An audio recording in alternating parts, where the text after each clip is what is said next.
And welcome to Hannity. And tonight we are broadcasting from North Charleston, South Carolina. 2016 Republican presidential candidate, former Florida Governor Jeb Bush, along with his brother, the 43rd President of the United States, George W. Bush, will be here for an exclusive interview. Now, it's the first time President Bush has been on the campaign trail since leaving office. And here's what he said earlier tonight. Watch this. I came here for two reasons. One, because I care deeply about Jeb. And two, because I care deeply about our country. Here are some things I think people ought to look for in the next president. Starters, I think you ought to look to someone who's had executive experience. He's going to assemble a great team of people to whom he'll listen.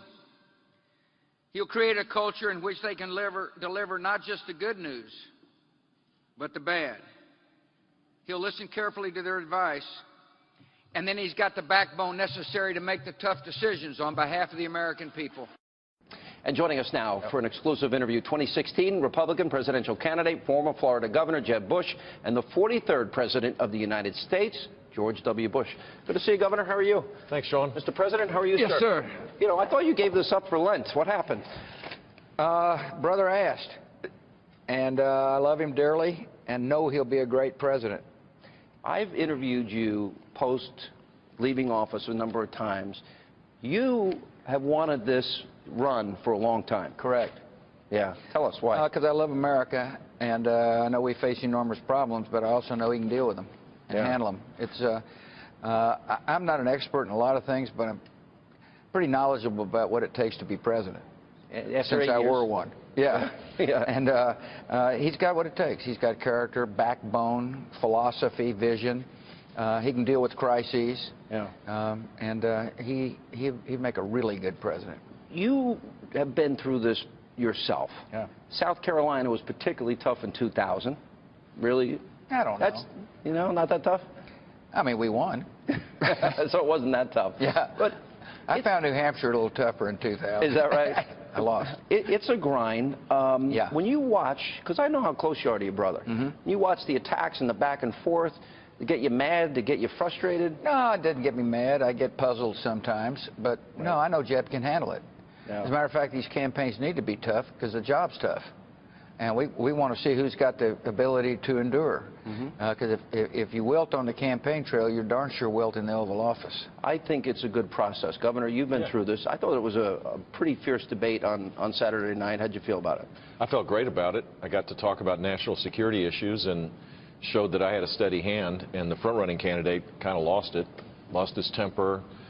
It didn't go his way, he lost it. And when you're President of the United States, based on what I could see, you can't be getting all upset at a drop of a hat. You've got to have a steadiness and a assuredness so that the rest of the world knows that the United States will be there if you're friends, and enemies can't see someone who is unhinged. Am I fair in my assessment that I thought you've gotten better in every debate? Do you think you started out slower maybe than you wanted? Would you like a redo, if I can use your brother's words? You know what? Some of those early ones? I've gotten better at what George was the best in the business at, which is discipline, message discipline. I'm half as good as he is. He stayed on message, and over time, just the cumulative effect of it, you know, allowed him to be a president 2 times, which is pretty hard to do. So I'm getting better at it. Sure, I'm striving to get better, and we're making good progress. You used the name Jeb. Yeah. You've had a dad who's president, you've had a brother who's president, and I've asked you this before. Does the last name hurt in as much as? Why are you laughing? That's because I use the name W. Okay. We got W, we got Jeb, and we've got Pop, right? Look, Jeb has been the slogan since 1994. Yeah. I had 3 races for governor, the largest swing state in the country, and it's part of my brand. It's not that I'm disowning my family. This is hard for the rest of the world to say, but look, I'm proud of George. I'm proud of my dad. Everybody loves my mom. I'm proud to be a Bush. But people want to know where you stand. What's your record? What are your ideas to help people? It's about them. It's not about our family. You know, that's the issue at hand here, is that most families are really struggling right now. And a lot of people are scared about the future when they see the unraveling of the world, and they see the lack of U.S. leadership and the people running not giving them much assurance other than a few of us. These really are tough times. Economically, you know, look at the number of Americans out of work, in poverty, on food stamps, home ownership down, median income down, and then you've got a world with ISIS, Al-Qaeda. These are tough times. Very much so. You know what troubles me is that the lessons of 9/11 are being forgotten by a lot of people, and that is the human condition elsewhere matters to our national security. I tell people that I remember studying Pearl Harbor, and I wanted to, you know, mainly tried to memorize the date so I didn't get a B on the quiz. And but it affected our dad's life to the point where he didn't go to college. Your dad. Yeah. Same on 9/11. And if we let down our guard against this group of thugs, they will hurt us again. And the good news is Jeb won't let down his guard. You think about the San Bernardino killings of innocent people. They were making pipe bombs in their garage. This was a woman who was radicalized before she came. She got a J-1 visa from Pakistan, and no one in the State Department thought it was they thought it was a violation of civil liberties to check her Facebook page.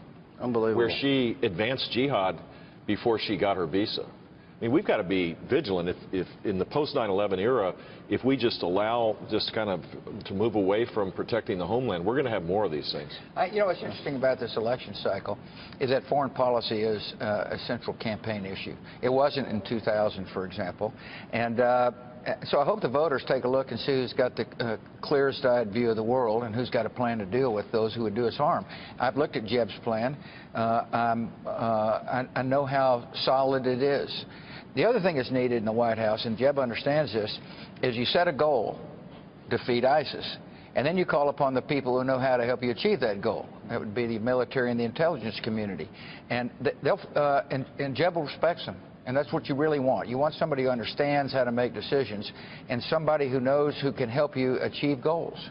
You know, it's interesting in this campaign, we're talking about national security, how almost relitigating post 9/11 and the Iraq war has become such a big issue. It became a big issue on Saturday night. You know, I have a tape of Bill Clinton where he admits in a speech in Long Island where he was offered bin Laden on a silver platter, but he goes on to give an answer that, well, I couldn't justify. There was no legal justification to take him, even though I knew he was a threat. And then I look at cities that you were fighting for and won: Mosul, Ramadi, Fallujah, Tikrit. And yet, because through the prism of politics, we start wars, we don't finish them, and then we lose. So we lost nearly 5,000 people. Yeah, that's the lesson of Iraq, was the fortitude and the courage of the men and women in uniform that fought so valiantly, led by a commander-in-chief that did something that was not politically popular but was the right thing to do. When he started, there wasn't much support in Congress, but because of Lindsey Graham, John McCain, and many others, it built, and the surge was successful. And then to squander that is the lesson of history. It's that once you have the win, you can't just, you got to make sure that there's security at the end. And by abandoning, George told me that he would make have teleconferences with Maliki once a week. Isn't that right? Yeah, absolutely. I mean, that was being all in. Right. And making sure that Maliki didn't wander off and resort back to all of this sectarian violence and, you know, dividing up of Iraq. The minute he left, and Petraeus and Crocker left as well, the diplomatic and military elements that created the stability, fragile but a stable Iraq, went away. Yeah. And I think that's the lesson. Same in Libya, same in other places. You got to be all in to create the security, and then you can move back. I think the other lesson, Sean, is that ISIS can be defeated. Explain that.